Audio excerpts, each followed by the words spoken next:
Corona से देश में बने खराब हालात की वजह से प्रधानमंत्री नरेंद्र मोदी ने ब्रिटेन का दौरा रद्द कर दिया है। उन्होंने वहां G7 समिट में शामिल होने के लिए बुलाया गया था। विदेश मंत्रालय के प्रवक्ता ने बताया कि पीएम मोदी को इस समिट के लिए ब्रिटेन के प्रधानमंत्री बोरिस जॉनसन की ओर से खास तौर पर बुलावा भेजा गया था।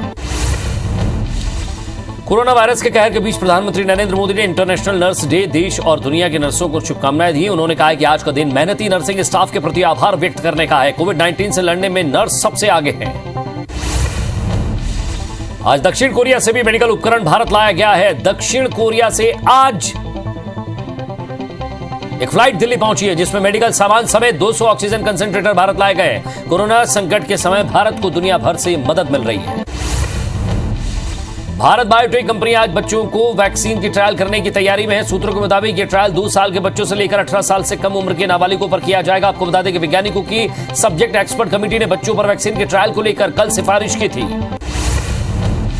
कोरोना कहर के बीच भारत सरकार ने उन मीडिया रिपोर्ट्स को खारिज कर दिया है जिसमें दावा किया जा रहा था कि WHO ने कहा है कि दुनिया के 44 देशों में कोरोना का भारत वाला वेरिएंट मिला है। कोरोना के भारत वेरिएंट पर चिंता जताई जा रही की खबरों के बाद केंद्र सरकार ने आपत्ति जताते हुए कहा कि विश्व स्वास्थ्य संगठन ने इस वेरिएंट को भारतीय वेरिएंट के रूप में जिक्र नहीं किया है। भारत सरकार ने कहा है कि WHO ने B1617 को वैश्विक चिंता के एक रूप में वर्गीकृत किया है, मगर कोई मीडिया रिपोर्ट्स ने इस वेरिएंट को भारतीय वेरिएंट कहा है, जो कि पूरी तरह से गलत है और बिना किसी आधार के है। आपको बता दें कि भारत में अभी जिस वेरिएंट का कहर दिख रहा है वो ब्रिटेन, ब्राजील और दक्षिण अफ्रीका के वेरिएंट के बाद कोरोना का चौथा प्रकार माना जाता है। WHO के साउथ ईस्ट एशिया ऑफिस की तरफ से कहा गया है कि वायरस का वेरिएंट को लेकर किसी भी देश के नाम से जोड़ा नहीं जाता, बल्कि उसके साइंटिफिक नाम से ही पहचाना जाता है और सभी को ऐसा ही करना चाहिए। इससे पहले WHO ने कोरोना की दूसरी लहर में भारत में फैल रहे B161 स्ट्रेन को वैश्विक स्तर पर चिंताजनक घोषित किया था। यूपी में कोरोना के कहर के बीच जहरीली शराब का धंधा खूब जोरों पर चल रहा है। अंबेडकर नगर, बदायूं और आजमगढ़ में शराब कारोबारी बेरोक-टोक धंधा कर रहे हैं। जहरीली शराब ने अब तक 24 लोगों की जान ले ली है। कई लोग जिंदगी और मौत के बीच झूल रहे हैं। वहीं जहरीली शराब मामले में पुलिस ने 2 लोगों को गिरफ्तार किया। पूछताछ चल रही है। कोरोना के बढ़ते मामलों पर आज दिल्ली हाईकोर्ट में सुनवाई हुई है। कोर्ट ने कहा है कि कोरोना के इलाज के लिए काम में आने वाले ऑक्सीजन कंसंट्रेटर और दूसरी चीजों की अधिकतम कीमत तय की जानी चाहिए ताकि जमाखोरी और कालाबाजारी पर लगाम लगाई जा सके। बिलासपुर हाईकोर्ट ने ANM और अंतर जिला तबादलों पर रोक लगा दी है। मामले की सुनवाई जस्टिस P. सैम कोसी की बेंच में हुई है। आपको बता दें कि स्वास्थ्य विभाग ने एक आदेश जारी कर तखतपुर में पदस्थ ANM स्वाति नागदौने का तबादला पूर्वा कर दिया था, जिसे लेकर ANM ने हाईकोर्ट में चुनौती दी थी। अपनी कार्यशैली को लेकर हमेशा विवादों में घिरे रहने वाले छत्तीसगढ़ PSC ने अभ्यर्थियों की ओर से दायर याचिका पर जवाब पेश करने के लिए हाईकोर्ट से दोबारा समय मांगा है और इस मांग को कोर्ट ने भी स्वीकार किया है। हर साल की तरह इस साल पिछले छत्तीसगढ़ PSC की ओर से आयोजित प्री परीक्षा में पूछे गए सवालों को लेकर परीक्षार्थियों ने हाईकोर्ट का दरवाजा खटखटाया है। सियाराम साहू की ओर से दायर याचिका पर बिलासपुर हाईकोर्ट ने अपना फैसला सुरक्षित रख लिया है। आपको बता दें कि सियाराम साहू की जुलाई 2018 में छत्तीसगढ़ राज्य पिछड़ा वर्ग आयोग के अध्यक्ष के रूप में 3 साल के लिए नियुक्ति हुई थी, लेकिन नई सरकार के सत्ता में आने के बाद उन्हें पद से हटा दिया गया। जगदलपुर स्वास्थ्य विभाग में कार्यरत ड्रेसर ग्रेड 1 पदोन्नति आदेश को निरस्त किए जाने के आदेश पर हाईकोर्ट ने रोक लगा दी है। आपको बता दें कि चंद्रकांत जोशी सहित 8 अन्य याचिकाकर्ताओं ने इसे लेकर हाईकोर्ट में याचिका दायर की थी, जिस पर सुनवाई करते हुए कोर्ट ने रोक लगा दी है। मुख्यमंत्री भूपेश बघेल ने CG टीका पोर्टल का शुभारंभ किया। छत्तीसगढ़ में अब वैक्सीनेशन के लिए CG टीका पोर्टल पर ऑनलाइन रजिस्ट्रेशन होगा। CG टीका पोर्टल का लाभ 18+ वैक्सीनेशन वालों को मिलेगा। इस ऐप में रजिस्ट्रेशन कराने के समय की बचत होगी। मंत्री टी सिंहदेव ने आज कोरिया के बैकुंठपुर में कोरोना सैंपल के RT-PCR जांच के लिए वायरोलॉजी लैब का ऑनलाइन शुभारंभ किया और इस नई लैब को मिलाकर अब तक प्रदेश में 10 शासकीय लैबों में RT-PCR जांच की सुविधा हो गई है। रोजाना जांच की संख्या बढ़ने के साथ ही लोगों को रिपोर्ट भी जल्द मिलने वाली है। छत्तीसगढ़ में भी विदेशों से वैक्सीन मंगाई जा रही है। वैक्सीन को लेकर ग्लोबल टेंडर पर छत्तीसगढ़ की तैयारी चल रही है। स्वास्थ्य मंत्री सिंहदेव ने वैक्सीन को लेकर जानकारी दी है। स्वास्थ्य मंत्री के मुताबिक अन्य राज्यों से खरीदी प्रक्रिया समझने के बाद यहां भी खरीदी होगी। पहुंच गया। स्वास्थ्य विभाग के अफसरों के अनुसार इस बार कुल संक्रमितों में करीब 40% से अधिक गांवों में से छत्तीसगढ़ सरकार के ग्रामीण क्षेत्रों में कोरोना बढ़ने को लेकर काफी चिंतित है। इसे रोकने के लिए राज्य सरकार ने फिर से हर ग्राम पंचायत पर क्वारंटाइन सेंटर बनाने का निर्देश जारी किया है, जहां बाहर से आने वाले लोगों को टेस्ट रिपोर्ट नेगेटिव आने तक वहां रखा जाएगा। व्यवस्था की जिम्मेदारी गांव के सरपंच और कोटवारों को दी गई है। साथ में राज्य में एयरपोर्ट और रेलवे स्टेशन छत्तीसगढ़ आने जाने वाले यात्रियों की भी जांच की जा रही है। प्रदेश भर में 18 साल या उससे अधिक उम्र के लोगों का वैक्सीनेशन हो रहा है। वैक्सीनेशन सेंटर के बाहर लंबी लाइनों में लोग घंटों अपनी बारी का इंतजार कर रहे हैं, लेकिन टोकन न मिलने पर निराश लौट रहे हैं। रोजाना सैकड़ों की संख्या में लोग सेंटर पहुंच रहे हैं। ये तस्वीर जिस दिन से वैक्सीनेशन शुरू हुआ उस दिन से देखने को मिल रही है। बलरामपुर में आज राज्यसभा सांसद रामविचार नेताम ने वर्चुअल मीटिंग के जरिए प्रेस को संबोधित किया और इस दौरान उन्होंने कोरोना और सरकार के लिए किए जा रहे प्रयासों पर चर्चा करते हुए कांग्रेस सरकार पर जमकर हमला बोला। नेताम ने कहा कि वैक्सीन को लेकर कांग्रेस ने ही अफवाह फैलाई है। पूर्व सीएम और छिंदवाड़ा विधायक कमलनाथ और सांसद नकुलनाथ ने आदिवासी अंचल के कई अस्पतालों को मुफ्त में 15 वेंटिलेटर प्रदान किए। पूर्व मंत्री दीपक सक्सेना ने बताया कि महामारी के इस दौर में कमलनाथ और उनके बेटे छिंदवाड़ा में दवाइयां, इंजेक्शन और ऑक्सीजन टैंकर पहुंचा रहे हैं। देवास सांसद महेंद्र सिंह सोलंकी आज शाजापुर पहुंचे, जहां उन्होंने जिला अस्पताल के पीछे बन रहे 2 ऑक्सीजन प्लांट का मुआयना किया। जल्द से जल्द कार्य पूरा करने के निर्देश दिए। इसके साथ ही उन्होंने जिला अस्पताल के ट्रॉमा सेंटर से मरीजों के इलाज की व्यवस्थाओं का जायजा भी लिया। एमपी के बाद अब छत्तीसगढ़ में भी ब्लैक फंगल फैलने की बारी समझ में आ रही है। रायपुर एम्स में ब्लैक फंगल के 15 मरीज भर्ती हो गए हैं। स्वास्थ्य मंत्री टीएस सिंहदेव ने इसकी पुष्टि की है। कोरोना के अनियंत्रित दवाओं की वजह से ब्लैक फंगल हुआ है। दतिया के कमरारी गांव में मंदिर विवाद को लेकर पंचायत में बैठक हुई, जिसमें 500 से ज्यादा लोग इकट्ठा हुए। इस दौरान सोशल डिस्टेंसिंग और कोरोना गाइडलाइन का जमकर उल्लंघन हुआ। आपको बता दें कि शमशान घाट पर भी दाह संस्कार के लिए 5 से ज्यादा अनुमति नहीं है। भोपाल स्थित बीएचईएल में कोरोना का कहर दिखाई दे रहा है। बीते 1 महीने में करीब 30 कर्मचारियों की कोरोना से मौत हो चुकी है। साथ ही 100 से ज्यादा कर्मचारी और अधिकारी कोरोना संक्रमित हैं। ऐसे में केंद्र सरकार के उपक्रम भोपाल बीएचईएल को आगामी 4 दिनों तक के लिए बंद करने का निर्णय लिया गया। सुकमा के ग्रामीण इलाकों में इन दिनों वैक्सीनेशन को लेकर अफवाह फैली हुई है, जिसके कारण ग्रामीण वैक्सीन लगवाने से कतरा रहे हैं, जिसे लेकर मंत्री कवासी लखमा ने सुकमा में डटे हुए हैं और गांव-गांव जाकर लोगों को वैक्सीन लगवाने की अपील कर रहे हैं। इसे लेकर आज वे केरलापाल पहुंचे।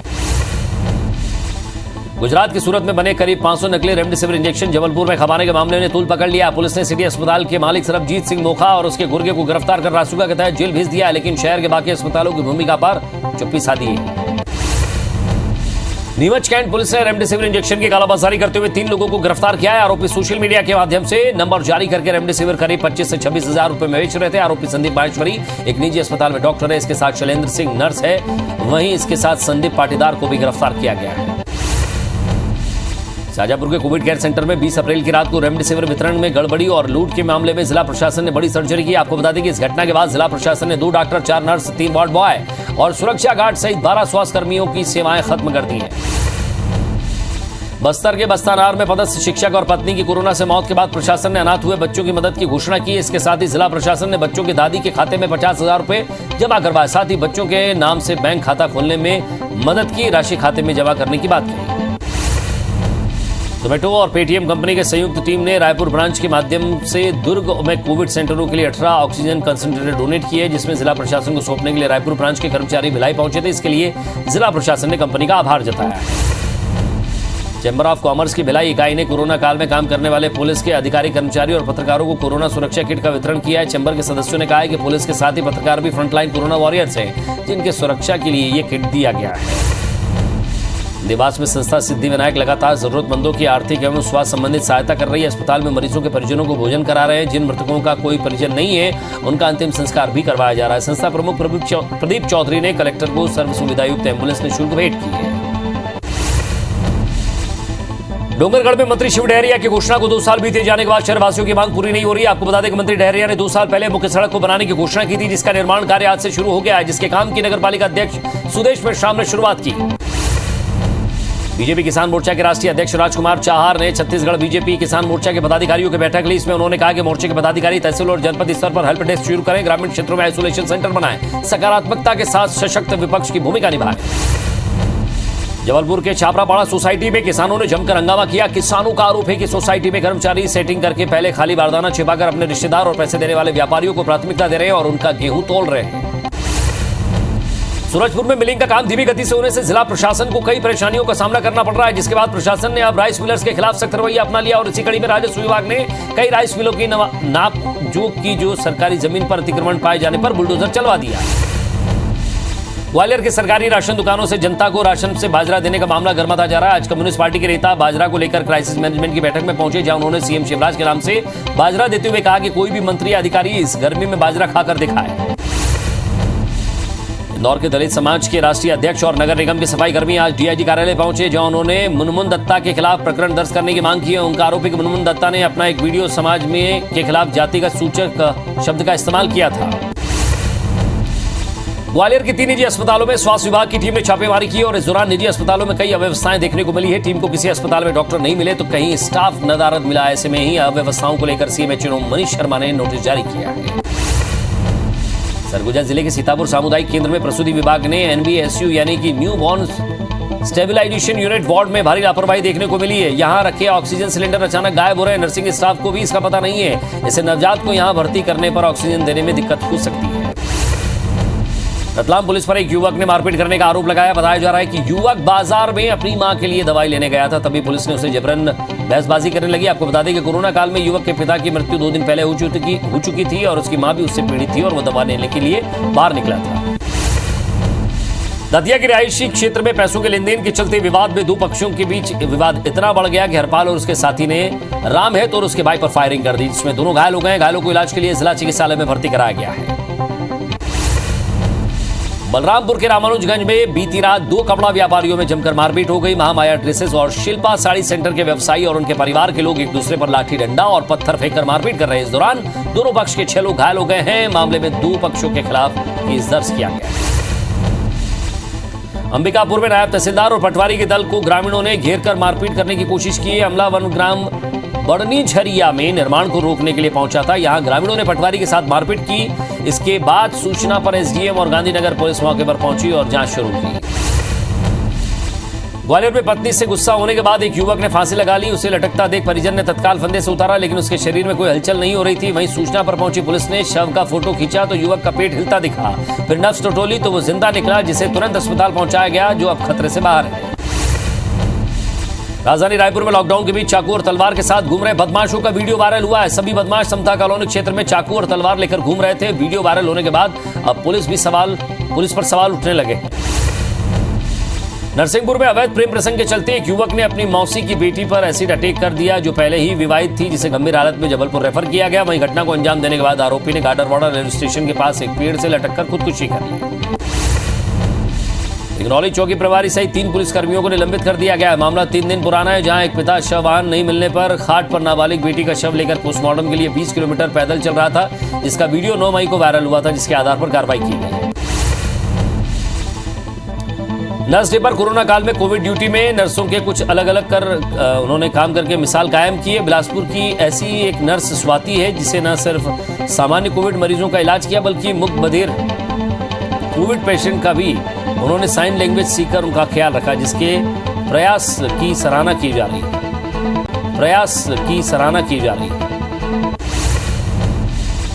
कोरोना काल में नर्सों की भूमिका को सबने सराहा है। वहीं उन सबके योगदान को सम्मान देने के लिए अंतर्राष्ट्रीय नर्स दिवस के अवसर पर अंबेडकर अस्पताल में कार्यक्रम आयोजित किया गया, जिसमें अस्पताल के 76 नर्सिंग स्टाफ को कोरोना योद्धा के रूप में सम्मानित किया गया। गरियाबंद के कई डॉक्टर कोरोना मरीजों के इलाज के दौरान पॉजिटिव हो गए थे, जो स्वस्थ होते ही तुरंत दोबारा मरीजों के इलाज में डटे हुए हैं। आपको बता दें कि कोविड हॉस्पिटल के प्रभारी डॉक्टर जय पटेल और नर्स मरीजों का इलाज करते हुए पॉजिटिव हो गए थे, जो ठीक होने के बाद तुरंत फिर से ड्यूटी पर लग गए। अंतर्राष्ट्रीय नर्स डे के मौके पर जबलपुर के Subhash Chandra Bose medical college hospital में किसी तरह का आयोजन नहीं किया गया, बल्कि कोरोना की वजह से अस्पताल में ड्यूटी के दौरान जान गंवाने वाली 3 सीनियर नर्सेज के सम्मान में एक मौन सभा का आयोजन किया गया और उन्हें श्रद्धांजलि दी गई। पड़ोसी राज्यों के ऊपर बने द्रोणिका की वजह से मौसम में बुधवार को जमकर कहर बरपाया। कोरबा में आकाशीय बिजली गिरने से 5 मवेशियों की मौत हो गई। वहीं शारदा विहार रेल पांत के ऊपर पेड़ टूटकर गिर गया, जिससे मालगाड़ियों का परिचालन कई घंटों तक बाधित रहा। होशंगाबाद सिवनी मालवा तहसील क्षेत्र में मूंग फसल का रकबा हर साल बढ़ रहा है और इसी हिसाब से सिंचाई विभाग नहरों में पर्याप्त पानी छोड़े जाने का दावा भी करता है, लेकिन धरातल स्तर पर यह दावा झूठा साबित हो रहा है।